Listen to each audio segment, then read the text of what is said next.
नमस्कार मित्रांनो, मन धागा धागा जोडते नवा या मालिकेच्या आजच्या भागात आज आपण बघणार आहोत.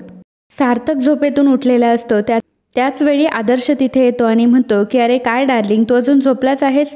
सार्थक म्हणतो की नाही नाही रे, उठलोय. तर आदर्श म्हणतो की अरे चल खाली पटकन, सगळेजण तुझी वाट बघताय. सार्थक विचारतो की का?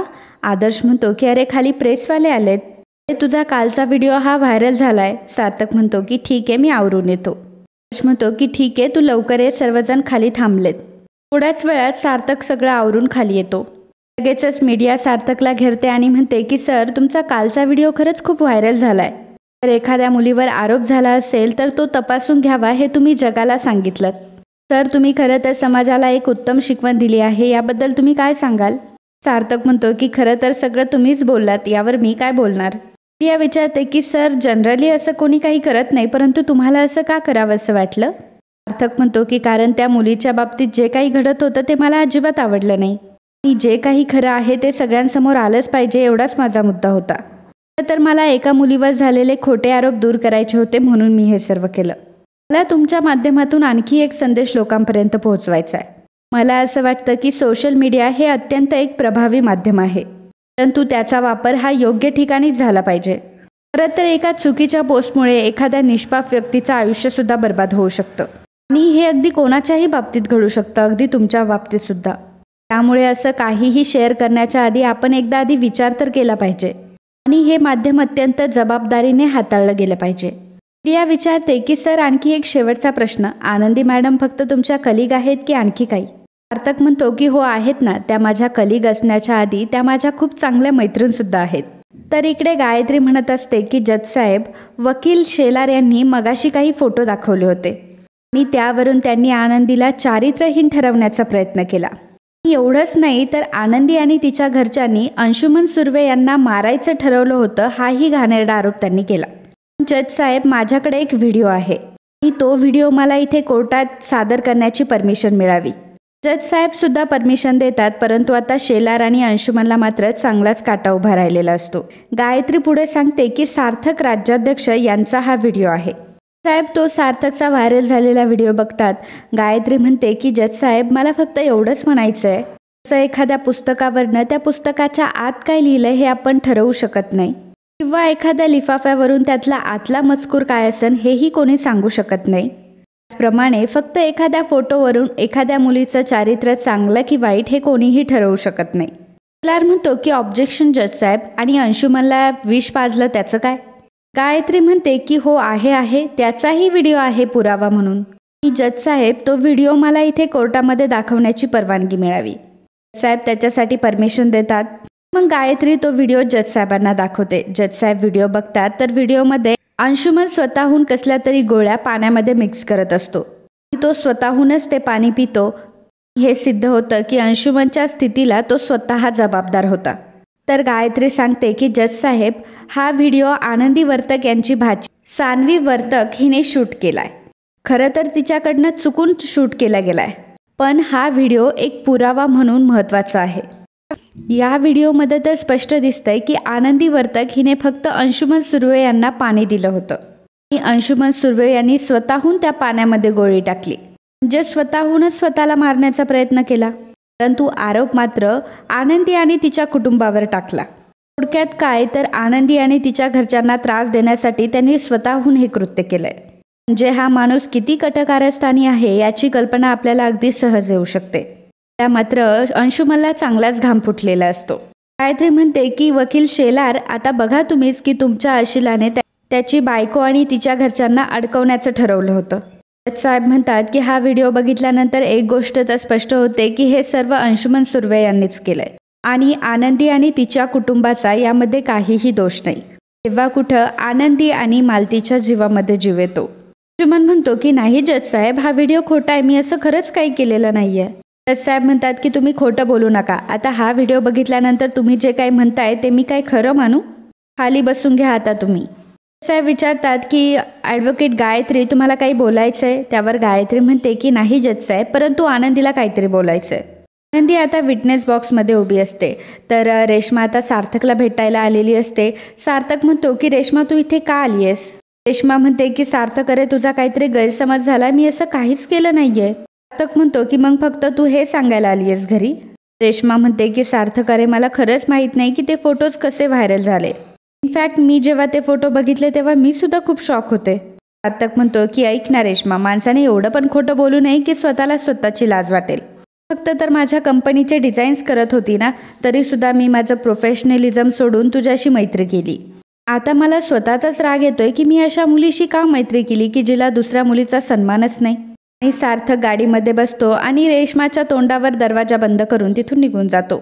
मला मात्र खूप राग आलेला असतो.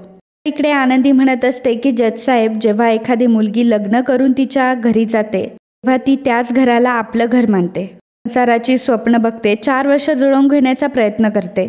अचानक एक दिवस तिला या गोष्टीची जाणीव करून दिली जाते की त्या घरावर तिचा काहीही हक्क नाहीये. त्या घरातून तिला निघून जा असं म्हटलं जातं. या सगळ्यातून निघून जेव्हा ती तिच्या माहेरी जाते तेव्हा तिच्या मनात खूप काही विचार असतात. तिला फक्त या गोष्टीची जाणीव होत असते की आपलं लग्न लावून देण्यासाठी घरच्यांनी किती कष्ट केलेत, आपली मुलगी सुखी राहावी म्हणून पैसा उभा केलाय. आणि या सगळ्या विचारांनी ती अजून अस्वस्थ होते. आणि जेव्हा ती मुलगी डिवोर्स घेण्याचा विचार करते तेव्हा मात्र तिच्या मनात सगळ्यांचा विचार येतात. आपल्या आईला काय वाटेल, वडील काय म्हणतील, भाऊ काय बोलेल. पण प्रत्येक मुलगी ही माझ्यासारखी नशिबवानही नसते. मला माझ्या घरच्यांचा पूर्ण सपोर्ट होता. कायद्याने डिवोर्स घेण्याचा अधिकार हा प्रत्येक मुलीला असला तरी बऱ्याच मुलींना तो भेटत नाही. समाज, घर या सगळ्यांच्या भीतीने त्या गप्प बसतात. यामध्ये कुठेतरी त्यांचे संस्कार आड येतात. परंतु जेव्हा एखादी मुलगी डिवोर्स घेण्याचा प्रयत्न करते तेव्हा मात्र फक्त तिला चुकीचं ठरवलं जातं. साहेब, नेहमी डिवोर्स घेणारी मुलगीच का चुकीची असते? मुलगा हा कधीच चुकत नाही का? तुझ्यातच काहीतरी खोट आहे असं प्रत्येक वेळी तिलाच का म्हटलं जातं? असे खूप सारे प्रश्न आहेत आणि या प्रश्नांचे उत्तरं कधी मिळतील देव जाणे. जज साहेब, माझी फक्त तुम्हाला एवढीच विनंती आहे की मला न्याय हवाय. माझ्या घरच्यांना न्याय हवाय. जज साहेब, मोठ्या विश्वासाने माझ्या आईवडिलांनी माझं लग्न लावून दिलं होतं, परंतु या माणसांनी त्यांचा विश्वासघात केलाय. ह्या माणसाने त्यांना दुखावले आणि त्यांची बदनामी केली आहे. त्यामुळे ह्या अशा नराधमाला शिक्षाही मिळायलाच हवी. साहेब, फक्त एवढीच माझी कोर्टाकडे विनंती आहे. साहेब म्हणतात की सगळे साक्षी आणि पुरावे बघता कोर्ट या निष्कर्षावर आलंय, आनंदी वर्तक आणि अंशुमन सुर्वे यांच्या लग्नानंतर आनंदी वर्तक यांना चांगली वागणूक दिली गेली नाही.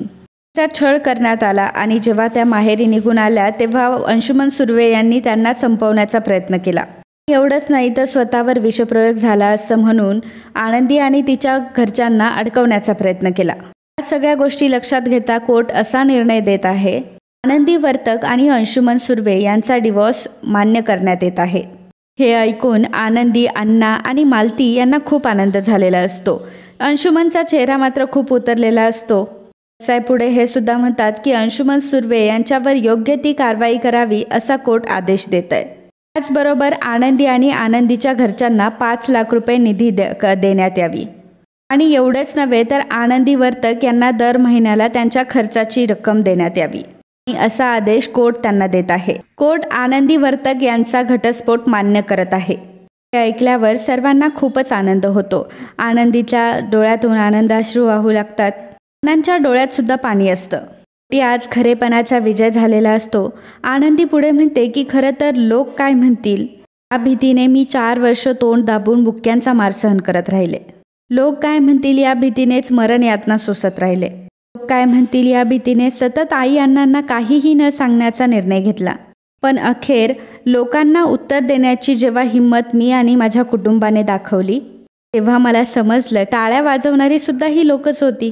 साहेब, मला न्याय मिळवून दिल्याबद्दल मी कोर्टाचे आभार मानते आणि जाता जाता फक्त एवढंच सांगते की घटस्फोट हा नेहमी वेदनादायी असतो. ही वेळ कुठल्याही स्त्रीवर येऊ नये.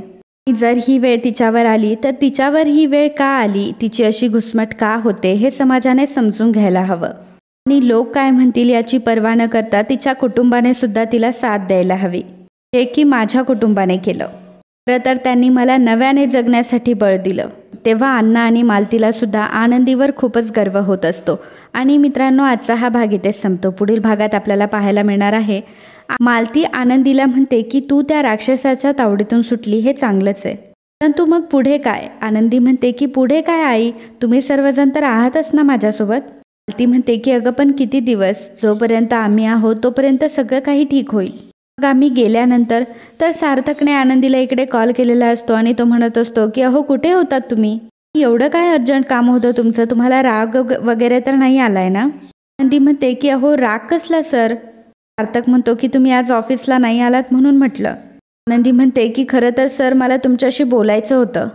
खरं तर आनंदी हे तिच्या डिवोर्सबद्दल सार्थकला सांगणार असते. तर मित्रांनो, असेच मन धागा धागा जोडते नवा या मालिकेचे डेली अपडेट बघण्यासाठी आत्ताच आपल्या चॅनलला सबस्क्राईब करा आणि आजचा हा भाग तुम्हाला आवडला असेल तर व्हिडिओला लाईक आणि कमेंट करायला अजिबात विसरू नका.